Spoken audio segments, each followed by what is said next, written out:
آقا علیہ السلام کا فیض امت کے ہر فرد کے لیے آج بھی زندہ ہے۔ ہماری ظاہری آنکھوں کو نظر نہیں آتے اور نظر ہمیں نہ آئیں تو اس کا مطلب یہ تو نہیں کہ ان کے فیض میں کمی آ گئی ہے۔ ہماری نگاہیں اس قابل نہیں کہ دیکھ سکیں۔ یہی بات اللہ رب العزت نے قرآن مجید نے کی اور اس کے اوپر زمانے کی کوئی قید نہیں لگائی۔ فرمایا ما کان اللہ لیعذبہم وانت فیہم، اللہ پاک کی یہ شان ہی نہیں میرے محبوب کہ آپ کی امت پر عذاب بھیجے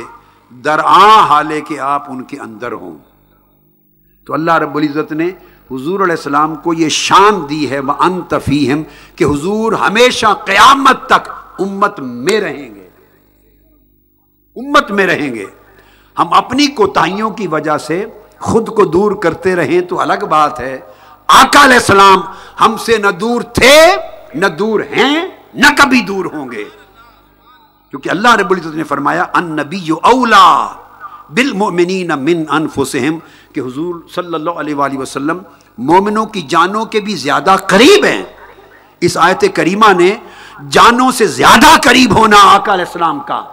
یہ صرف مکہ اور مدینہ کے 23 سالوں کے لیے یہ آیت نہیں اتری، یہ بات سمجھنے والی، یہ صرف مکہ مدینہ کے 23 سالہ دور میں رہنے والے مسلمانوں اور صحابہ کرام کے لیے صرف نہیں اتری، صحابہ کے لیے نہیں، کہا اولا بالمؤمنین، جو ایمان والے ہوں گے قیامت تک ہر مومن کی جان سے زیادہ قریب ہیں۔ تو جان کے قریب کیوں کیا اور جان سے عزیز تر محبوب تر اور جان کے قریب تر کیوں کیا؟ اس لیے کہ آقا علیہ الصلوۃ والسلام کا فیض ہر مومن کی جان کو یکساں پہنچ رہا ہے۔ اب یہ الگ بات کہ لینے والا اس قابل ہے کہ وہ لے یا نہیں۔ آقا علیہ السلام کے حیات ظاہری میں فرق یہ تھا کہ ہر کوئی دیکھتا تھا، مومن و کافر ہر کوئی دیکھ سکتا تھا۔ یہاں تک تو آپ نے بات سنی اور سمجھی کہ اب موازنہ کرتے ہیں کہ آقا علیہ السلام کے دور اقدس میں یہ شان تھی کہ ہر کسی کو دیکھنے کی اجازت تھی، ٹھیک ہے، ہر کوئی اس آنکھ سے دیکھتا تھا۔ اب جو زندہ تعلق ہے تو کیا اب ہر کوئی آقا علیہ السلام کو اس آنکھ سے دیکھ سکتا ہے؟ اس نکتے کا جواب ہاں، اب بھی وہ شان ہے، مگر فرق کیا ہے؟ اب چونکہ آرام فرما ہے آقا علیہ السلام عالم برزخ میں، قبر انور میں، پہلے آرام فرما ہوتے باہر زمین پر، اب آقا علیہ السلام قبر انور میں رہائش پذیر ہیں، میں کہوں گا روضہ اطہر میں، تو اس وقت زمین پر تھے تو زمین پہ چلنے والے ہر کوئی دیکھتے تھے، مسلمان تھا یا غیر مسلم، ہر کوئی دیکھتا تھا۔ اب چونکہ خود آقا علیہ السلام کی قیام گاہ اور آرام گاہ زمین کے نیچے قبر انور میں ہے، لہذا وہی قانون جاری کیا، اب جب آپ قبر میں جائیں گے، مومن ہے یا غیر مومن، مسلم ہے یا کافر، ہر کوئی قبر میں جاتے پہلی شام بے نقاب مصطفیٰ کو دیکھے گا، جیسے ابو جہل ابو لہب بھی دیکھتا تھا اور شہر مدینہ کے منافق بھی دیکھتے تھے اور مومن ابو بکر عمر عثمان و علی بھی دیکھتے تھے۔ نگاہ ہر ایک کی جدا تھی،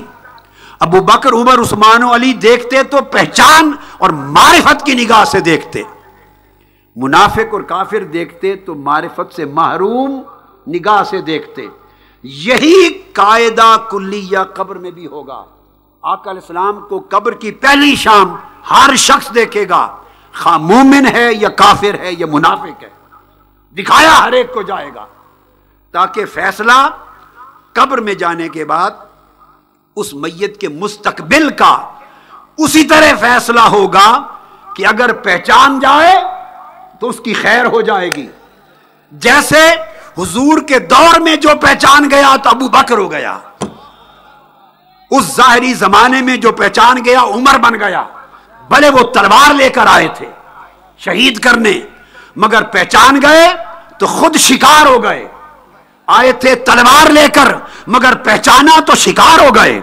خواہ وہ عثمان غنی بن گیا جب پہچان لیا، علی شیر خدا ہو گئے پہچان لیا، بلال ہو گئے، سلمان فارسی ہو گئے، تو جنہوں نے پہچانا ان کا معاملہ الگ ہو گیا، جو نہ پہچان سکے ان کا معاملہ الگ رہا، مگر تکنے کا موقع ہر ایک کو ملا۔ تو قبر میں جب جائیں گے تو پہلی شام ہر شخص مومن و کافر و منافق اللہ پاک ہر ایک کو دکھائے گا حضور کا جلوہ، کہ آقا علیہ السلام کا تعلق اسی حال پر قائم ہے، زندہ ہے۔